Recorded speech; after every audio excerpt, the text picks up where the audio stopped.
Masa kecilku sangat traumatis.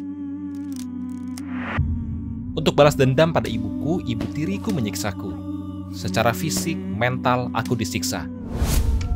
Aku mau menelepon, jadi kami pergi ke telepon umum di kota kecil ini di tempat terpencil. Ada pemuda yang sedang menggunakannya, aku minta dia berhenti telepon. Hey, aku mau menelepon, tapi dia bilang tidak. Dia mengatakan hal yang membuatku kesal. Jadi, aku memukulnya. Cukup parah. Akhirnya aku ditangkap. Aku dihukum 7 tahun penjara. Saat menunggu persidangan, aku memutuskan masuk Islam. Butuh waktu 3 tahun 9 bulan untuk belajar Islam. Setiap hari sepanjang hari itu saja yang kulakukan. Aku menjadi imam kulit putih pertama di Departemen Pemasyarakatan Carolina Selatan yang membuatku hampir terbunuh. Aku aktif di komunitas itu, tapi ada seseorang, dia muncul di belakangku dan menikamku dengan pisau rakitan. Pisau itu menembus tulang rusukku dan hampir kena jantungku, hanya meleset 3 mm. Kamu bilang kamu memaafkan orang yang menikammu. Apa kamu juga memaafkan ibu tirimu? Ya, tapi...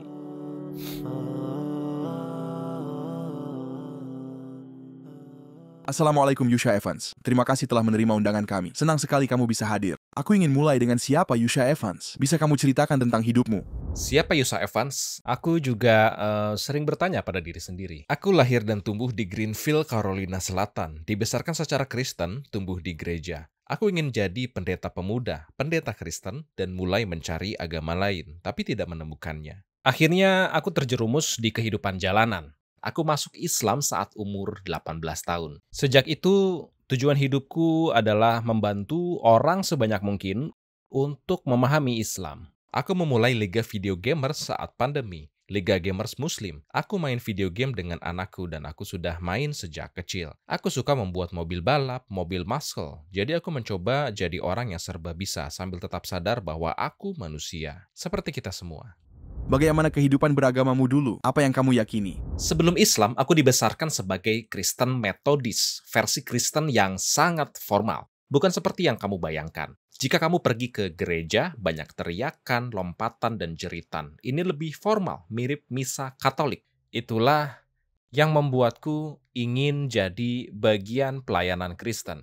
Tapi saat 16 tahun, aku lebih condong ke Pentakosta. Waktu kecil aku percaya apa yang diajarkan padaku, yaitu percaya pada Trinitas. Aku percaya Alkitab itu firman Tuhan tanpa kesalahan, firman Tuhan tanpa celah. Seperti umat Muslim percaya pada Al-Quran. Itulah keyakinanku saat tumbuh besar. Itu juga yang membuatku meninggalkan kekristenan saat aku mulai belajar Alkitab dan sadar bukan itu yang diajarkan Alkitab. Alkitab tidak mengajarkan Trinitas. Yesus tidak mengajarkan Trinitas. Alkitab bukan kitab yang tanpa celah. Kitab ini penuh dengan kesalahan. Masa-masa antara meninggalkan kekristenan dan masuk Islam, aku sempat menyerah pada agama. Aku percaya Tuhan itu ada, tapi aku jadi agnostik. Aku jadi agnostik deis.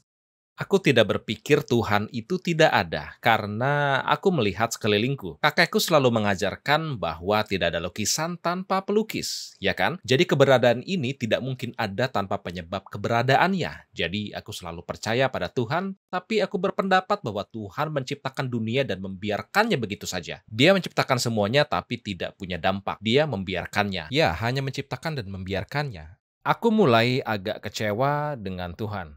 Sedikit marah padanya, karena aku mencarimu, tapi kau tidak mau ditemukan. Jadi aku mulai masuk ke kehidupan jalanan, mendengarkan musik rap. Aku terjerumus dalam musik hip-hop saat itu. Aku terjebak dalam gaya hidup rap, gaya hidup hip-hop. Aku mulai bermasalah di sekolah. Aku bahkan ditangkap pada masa itu. Kenapa kamu ditangkap? Kebodohanku, semuanya karena kebodohanku. Aku tertangkap karena amarahku. Aku jadi remaja pemarah karena trauma penyiksaan saat kecil. Orang tuaku bercerai sejak kecil. Ibuku meninggalkanku saat aku umur 3 bulan, menghilang dari hidupku selama 6 tahun berikutnya. Aku bertemu ibu lagi saat umur 6 tahun. Jadi aku dibesarkan oleh ayah dan ayah menikah lagi. Dan ibu tiriku itu musuh ibuku sejak SMA. Ibu tiriku Tuli dan ibuku, mereka semua sekolah di SMA yang sama. Ibuku sering mengejek ibu tiriku karena Tuli. Untuk balas dendam pada ibuku, ibu tiriku menyiksaku secara fisik, mental. Aku disiksa. Aku hanya bisa merasakan amarah. Jadi, aku tidak bisa merasakan emosi lain selain marah. Jadi aku sangat marah. Saat itu aku juga sudah sabuk hitam, aku sudah punya sabuk hitam bela diri pertamaku saat itu. Suatu malam, kami ada di kota kecil di Carolina Selatan bernama Pickens, dan aku mabuk. Jadi kami pergi ke telepon umum di kota kecil ini, di tempat terpencil, ada pemuda yang sedang menggunakannya. Aku minta dia berhenti telepon. Hei, aku mau menelepon, kamu bisa telepon balik lagi nanti, aku perlu pakai telepon itu sekarang. Tapi dia bilang tidak. Dia mengatakan hal yang membuatku kesal dan marah. Jadi aku memukulnya cukup parah. Towards Eternity membutuhkan dukunganmu. Kami organisasi non-profit yang bertujuan menyebarkan pesan Islam ke seluruh dunia dalam 10 bahasa. Dengan dukunganmu, kamu dapat membantu orang masuk Islam, meninggalkan yang haram, mulai salat, memakai hijab, belajar membaca Al-Quran, dan sebagainya. Jadilah bagian dari semua amal baik ini, insya Allah. Mari berdonasi melalui Towards Eternity, dan jangan lewatkan kesempatan emas ini. Jadi, aku memukulnya cukup parah. Karena melepaskan amarah yang terpendam begitu lama, semuanya langsung tumpah keluar. Aku memukulnya hingga masuk rumah sakit. Aku akhirnya ditangkap. Bagaimana kamu bisa keluar dari penjara? Tidak. Lalu apa yang terjadi? Bagaimana kamu keluar dari... Aku keluar dari penjara dengan jaminan. Karena itu kota kecil, cuma ada 2 hakim di sana. Pemuda itu anak salah satu hakim. Mereka menuduhku dengan percobaan pembunuhan. Itu tuduhan yang sangat serius. Menuduhku dengan percobaan pembunuhan. Jadi aku menjalani sidang karena tidak mungkin aku setuju dengan tuduhan itu. Aku pergi ke pengadilan pada Februari 1999. Dan aku beruntung, alhamdulillah. Nenekku mengirim pengacara untukku. Mereka berhasil mengurangi tuduhannya. Meski aku belum pernah bermasalah, ini insiden pertamaku, tapi mereka ingin menunjukkan sesuatu karena dia anak hakim di kota kecil. Mereka menurunkan tuduhan dari percobaan pembunuhan ke penyerangan dan pemukulan dengan tingkat kekerasan tinggi. Mereka menjatuhkanku hukuman 7 tahun penjara. Lalu kapan kamu mulai mempertanyakan keyakinanmu? Saat musim panas 1996. Pada musim panas 1996, aku baca Alkitab dari awal hingga akhir. Aku juga belajar ilmu pengetahuan untuk mempersiapkan diri masuk ke Bob Jones University. Perguruan tinggi Alkitab terkenal di kota asalku, Greenville, Carolina Selatan. Sangat terkenal di seluruh dunia. Fokus studi yang akan aku ambil adalah kritik tekstual, yaitu mempelajari dokumen-dokumen Alkitab tertua dan lainnya. Jadi, menggali Alkitab lebih dalam membuatku memahami bahwa itu bukan, bahkan dari perspektif akademis, itu bukan kitab yang sempurna. Kitab itu ditulis oleh pria dan wanita dan diteruskan. Dan saat kitab itu diteruskan, banyak hal yang terjadi. Aku menyimpulkan bahwa Alkitab bukanlah firman Tuhan, bukan kitab yang sempurna. Aku sampaikan ini pada seorang profesor di Bob Jones University saat itu. Aku berbicara dengannya dan bertanya satu hal, pertanyaan yang logis. Aku bilang, apakah Tuhan itu sempurna? Dia bilang ya. Aku bilang, oke, jika Tuhan sempurna, maka secara otomatis segala sesuatu yang berasal dari Tuhan seharusnya juga sempurna, ya kan? Dia bilang ya. Aku bilang, apakah Alkitab itu sempurna? Dia bilang tidak. Jika Tuhan itu sempurna dan punya sebuah kitab, maka kitab itu juga harus sempurna. Jika tidak sempurna, itu bukan berasal dari Tuhan. Mungkin ada bagian dari kitab itu yang berasal dari Tuhan, tapi ada juga yang berasal dari manusia. Dan jika kita tidak bisa membedakannya, maka kitab itu tidak bisa jadi dasar dari imanmu. Itu masuk akal. Jadi itulah masalahku. Perjalananku menuju Islam dimulai saat aku meninggalkan Kristen. Tentu itu pemicunya. Jika tidak, semua ini tidak akan terjadi. Itu terjadi saat aku belajar agama lain, tapi aku ingin bukti. Aku sampai pada titik dalam hidupku di mana aku lelah dibohongi. Aku percaya jika Tuhan memiliki agama, agama itu pasti punya bukti. Akan ada bukti yang nyata, fisik, berwujud. Karena kakekku mengajarkanku, dia sudah meninggal. Tapi aku ingat dia bilang, jika seseorang memberitahumu suatu kebenaran, mintalah bukti. Karena kebenaran selalu disertai bukti. Jadi aku bertanya pada semua agama lain, Yahudi, Hindu, Buddha, Taoisme, apapun itu. Semuanya menurutku punya informasi yang kontradiktif. Bagiku, Tuhan tidak hanya harus ada bukti, Tuhan harus logis. Itu harus sederhana. Dan harus ada bukti, dan bukti itu harus sempurna. Aku tidak akan menerima apapun yang kurang sempurna pada titik itu. Jadi kamu diperkenalkan dengan Islam oleh temanmu? Aku diperkenalkan dengan Islam oleh sebenarnya bukan teman, dia lebih seperti kenalan. Kebetulan dia seorang Muslim, sebelumnya aku tidak tahu dia Muslim. Suatu hari kami berdiskusi tentang agama di rumahnya dan dia bilang dia Muslim. Dia mengejutkanku karena dia seorang Afro-Amerika. Aku pikir semua Muslim itu orang Arab, tapi dia mengajakku untuk sholat Jumat. Jadi pada Desember 1998, aku pergi ke masjid di kota asalku. Aku mendengarkan khotbah Jumat. Khotbah yang indah, aku tidak akan bohong, tentang pengampunan Allah. Tapi itu belum cukup untuk meyakinkanku, karena aku juga sudah mendengar banyak khotbah Kristen yang indah. Jadi aku bertanya pada imam setelah sholat, apakah agama Anda punya bukti? Dia bilang ya. Jadi dia membawaku ke kantornya dan memberiku Al-Quran. Dan aku bilang, apa ini? Dia bilang ini firman Tuhan. Aku bilang, ya, aku pernah dengar itu. Aku sudah dengar itu beberapa kali. Aku bilang, biar aku cari tahu sendiri, aku bawa pulang, aku baca, lihat apa yang terjadi. Jadi aku mulai membaca Al-Quran, aku membuka surah pertama, Al-Fatihah terdengar sangat mirip dengan doa Bapa kami. Tapi surah kedua, ayat kedua yang membuatku benar-benar ingin membaca Al-Quran. Dikatakan, kitab Al-Quran ini tidak ada keraguan di dalamnya. Jadi aku ingin membuktikan ayat itu salah, karena aku tidak percaya umat muslim memiliki agama yang benar. Dan aku melihat tantangan lain di surat Al-Baqarah. Dan jika kamu meragukan Al-Quran, maka buatlah satu surah semisal dengannya. Kamu tahu maksudku? Atau jika kitab ini dari selain Tuhan, kamu akan menemukan pertentangan. Jadi ada tantangan di awal kitab ini dan tidak ada teks agama di planet ini yang seperti itu. Kitab ini dimulai dengan tantangan pada pembaca bahwa tidak ada pertentangan, tidak ada kesalahan.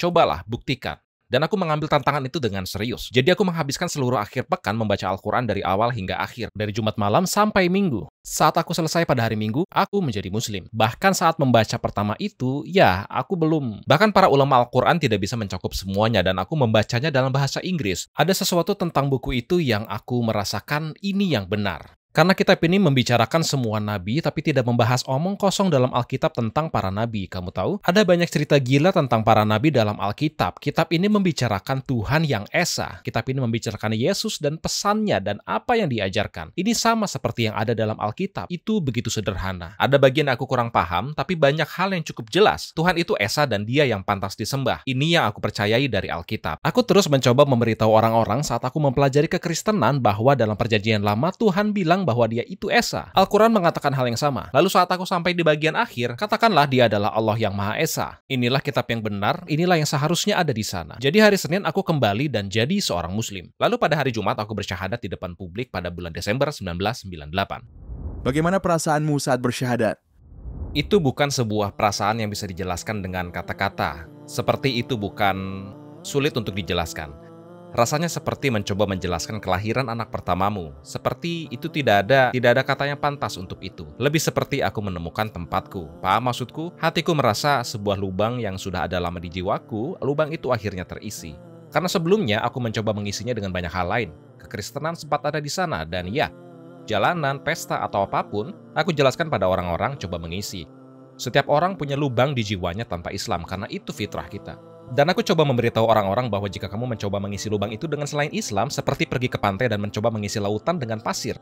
Sebanyak apapun kamu menumpuknya, kamu tidak akan bisa mengisinya. Hanya bisa diisi dengan kembali ke sifat sejatimu, yaitu menyembah Tuhan saja. Aku merasa di rumah, aku merasa damai. Semua amarah, semua kekacauan yang ada di pikiranku menjadi tenang. Seperti menutup lubang itu. Bagaimana reaksi orang-orang di sekitarmu? Aku tidak memberitahu banyak orang, itulah masalahnya. Teman-temanku saat itu, aku menjauh dari mereka karena mereka tidak membantuku. Mereka bersamaku malam itu saat aku memukuli pemuda itu. Dan mereka semua melaporkanku. Saat polisi datang, mereka melaporkanku. Jadi aku menjauhi mereka saat itu.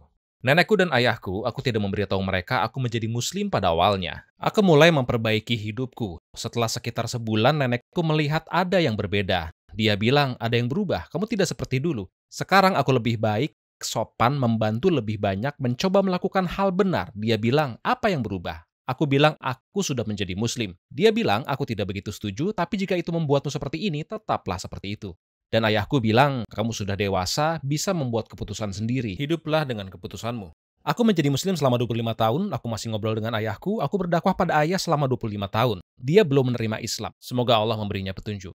Tapi ayah sangat senang aku jadi Muslim. Ayah bilang Islam menjadikanmu versi terbaikmu. Dia sangat bangga memberitahu orang-orang, anakku Muslim. Dia pergi keliling dunia membantu orang. Dia terlibat dalam kegiatan amal, dia pergi ke kamp pengungsi. Setiap aku khotbah di tempat asalku, sudah 2 kali kulakukan, ayah selalu duduk di baris pertama. Ayah datang dan duduk di depan. Itulah yang aku katakan pada Muslim baru. Bukan hanya berlari-lari memberitahu orang bahwa kamu menjadi Muslim, tunjukkan bahwa kamu adalah Muslim. Itulah perbedaannya.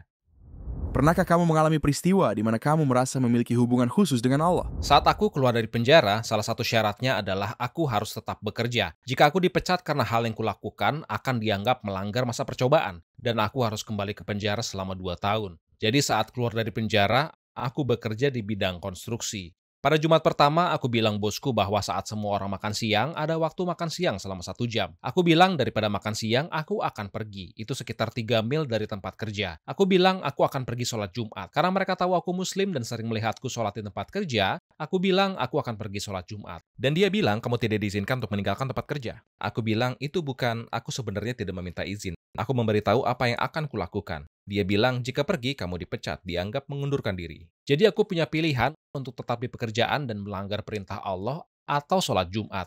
Dan aku bilang, aku menghabiskan 4 tahun di penjara belajar agama untuk melakukan hal benar. Aku akan melakukan hal yang benar. Jadi aku pergi. Aku bilang, baik, lakukan pekerjaanmu, aku pergi. Jadi aku pergi sholat Jumat, dan aku banyak berdoa saat sholat Jumat itu. Ya Allah, aku datang ke sini untuk taat kepadamu. Jadi bantu aku di sini. Setelah sholat Jumat, seorang pemuda mendekatiku. Dia datang dan berkata, apakah kamu punya pekerjaan? Aku bilang, ya, aku bekerja sampai hari ini. Aku sebenarnya keluar dari tempat kerja dan mengundurkan diri untuk ke sini. Dia bilang ayahnya seorang imam. Ayahku datang dan bertanya, maukah kamu bekerja di toko pizzanya? Aku bilang, tentu, aku butuh pekerjaan. Jadi dia memberi pekerjaan mulai hari itu, mendapatkan uang 2 kali lipat daripada di tempat konstruksi. Waktu aku meninggalkan pekerjaan hingga dapat kerjaan baru hanya 2 jam. Saat melakukan hal tulus karena Allah, yaj'al lahu makhraja, niscaya dia akan membukakan jalan keluar baginya. Jadi melakukan hal benar kadang menakutkan, tapi itu salah satu malam terindah yang aku ingat dalam hidupku. Apa yang paling mengesankan bagimu tentang Nabi Shallallahu Alaihi Wasallam? Cinta yang beliau miliki untuk umatnya sungguh tidak bisa digambarkan berapa besar cinta beliau untuk umat ini. Setiap nabi diberikan satu doa yang bisa mereka panjatkan untuk meminta apapun yang mereka mau, dan doa itu akan dikabulkan, apa saja. Rasulullah SAW punya banyak kesempatan di mana beliau butuh doa itu. Pamannya Abu Thalib meninggal tanpa memeluk Islam. Sebelum perang Badar, perang Uhud, perang Khandaq, saat Madinah, ada begitu banyak waktu di mana beliau sangat butuh doa itu. Beliau bilang, tidak, aku menyimpannya. Dan untuk siapa beliau menyimpannya? Untuk kita.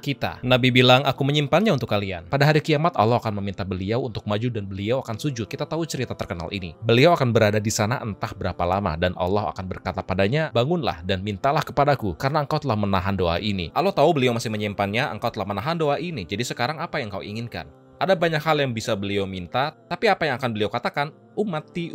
Beliau akan memohon untuk kita. Jadi inilah tingkat perhatian dan kepedulian terhadap umat ini. Tidak hanya sahabatnya, tapi kita semua. Beliau sangat mencintai kita hingga rela menanggung semua penderitaan yang beliau alami, tanpa pernah memanfaatkan doa itu. Karena beliau tahu suatu hari nanti kita akan membutuhkannya. Banyak orang yang ingin memeluk Islam, namun mereka khawatir. Mereka bilang, haruskah kutinggalkan budayaku jika masuk Islam? Pakai baju orang Arab? Apakah harus berjanggut? Atau bisakah jadi Muslim Amerika dengan budayaku, tanpa meninggalkan budayaku? Kamu tidak perlu menghapus identitasmu, budayamu untuk menjadi Muslim. Kamu hanya perlu menghilangkan bagian budaya itu yang bertentangan dengan Islam. Jadi tidak masalah mempertahankan identitas orang Amerika. Tidak masalah pakai celana, kemeja, jas, dasi, apapun. Tidak ada yang salah denganku. Kamu boleh mempertahankan identitasmu. Jika kamu pergi ke Afrika, kamu akan melihat budaya Muslim di Afrika itu sangat berbeda. Sama halnya di Asia Selatan, misalnya Indonesia, Singapura, Malaysia, mereka mempertahankan budaya mereka, tetapi Islam memperkaya budaya tersebut. Tapi tidak perlu menjadi orang Arab atau orang Pakistan. Jadilah siapapun yang kamu inginkan. Jadi ada orang Kristen yang berkata, aku merasakan spiritualitas dan terhubung dengan Tuhan saat berdoa. Aku tidak butuh hal baru lainnya. Apa yang ingin kamu sampaikan pada mereka? Spiritualitas bisa menipu, karena spiritualitas itu adalah perasaan. Itulah yang dikejar oleh orang Kristen. Mereka mengejar spiritualitas itu. Namun perasaan itu tidak akan bertahan. Hubungan seperti itu tidak bisa dibuktikan, karena banyak orang merasakannya dengan berbagai cara. Orang Hindu merasakannya juga, dukun merasakannya saat melakukan sihir, pemakai narkoba merasakannya juga, peminum alkohol merasakannya juga. Mereka semua mengejar perasaan itu. Islam tidak mengejar perasaan itu. Perasaan itu datang dan pergi. Ada kalanya spiritual kita naik dan turun. Nabi SAW berbicara tentang hal ini. Dia berkata iman itu naik dan turun. Kita mencari koneksi yang stabil dengan Allah sebagaimana Dia ingin disembah. Bukan hakku menentukan apakah hubunganku dengan Tuhan itu benar. Oh, rasanya benar, jadi itu benar. Tidak. Kita tidak bisa mengatur ketentuannya. Allah yang mengatur ketentuannya. Tuhan yang mengatur ketentuannya. Kita mengikutinya. Jadi kita menyembahnya dengan cara yang Dia inginkan untuk disembah. Bukan dengan cara kita sendiri. Jika seorang Kristen bertanya, mengapa kamu meninggalkan tim Yesus? Tidak. Aku mengikuti Yesus dengan cara yang benar. Aku tidak meninggalkan Yesus, aku menemukannya. Aku meninggalkan Paulus dan mengikuti Yesus. Karena kata Kristen berarti menjadi seperti Kristus. Kristus itu penyembah Tuhan yang Maha Esa. Itulah yang aku lakukan sekarang. Kamu bilang kamu sudah memaafkan orang yang menikahmu. Apakah kamu juga memaafkan ibu tirimu? Ya, tapi aku memaafkannya. Bukan untuk dia. Aku tulis surat untuknya, karena dia tidak pernah mengakui apa yang dia lakukan padaku. Dia berpura-pura tidak pernah terjadi. Aku dianggap mengada-ada saat kecil. Jadi aku menulis surat untuk memaafkannya. Aku bilang aku tidak memaafkannya untuk dia, aku memaafkannya untuk diriku sendiri. Karena dia tidak pantas untuk terus memiliki pengaruh seperti itu. Aku sadar menyimpan kemarahan untuknya, dia sudah tidak menyiksaku lagi. Justru aku yang menyiksa diriku sendiri. Dan itulah yang sering terjadi. Aku melakukan konseling dan pelatihan setiap hari. Tadi sebelum aku kesini, aku baru saja selesai sesi bersama sebagian besar korban trauma yang telah mengalami kekerasan dan hal serupa. Aku bilang memaafkan itu untuk diri kita supaya kita bisa maju. Karena dia tidak pantas. Aku rasa dia tidak pantas terus berpengaruh seperti itu dalam hidupku. Aku tidak bisa melanjutkan. Aku tidak bisa menyalahkannya lagi. Jika aku masih berjuang dengan hal yang kualami waktu kecil, aku tidak bisa menyalahkannya lagi. Itu sudah selesai. Sudah 30 tahun berlalu. Aku sendiri yang melakukannya pada diriku. Jadi aku harus melepaskannya. Jadi ya, aku sudah memaafkannya, tapi itu untuk diriku sendiri. Kita memang memaafkan demi Allah, tentu saja itu inti dari semuanya, tapi aku memaafkannya untuk diriku sendiri karena aku pantas untuk sembuh dari itu. Terakhir, apa yang ingin kamu sampaikan pada non-muslim di seluruh dunia?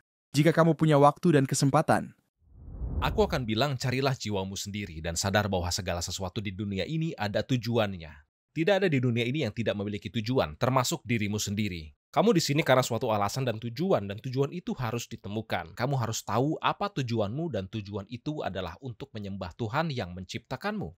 Maka kamu harus mencari tahu secara mendalam tentang itu. Pastikan bahwa kamu tahu dan percaya apa yang kamu yakini karena suatu alasan. Bukan karena orang tuamu mengajarkanmu seperti ini, atau karena budaya, atau karena bagaimana kamu dibesarkan. Sistem kepercayaanmu, sistem keyakinan utamamu harus menjadi faktor penentu berdasarkan informasi yang kamu pilih untuk dianggap faktual.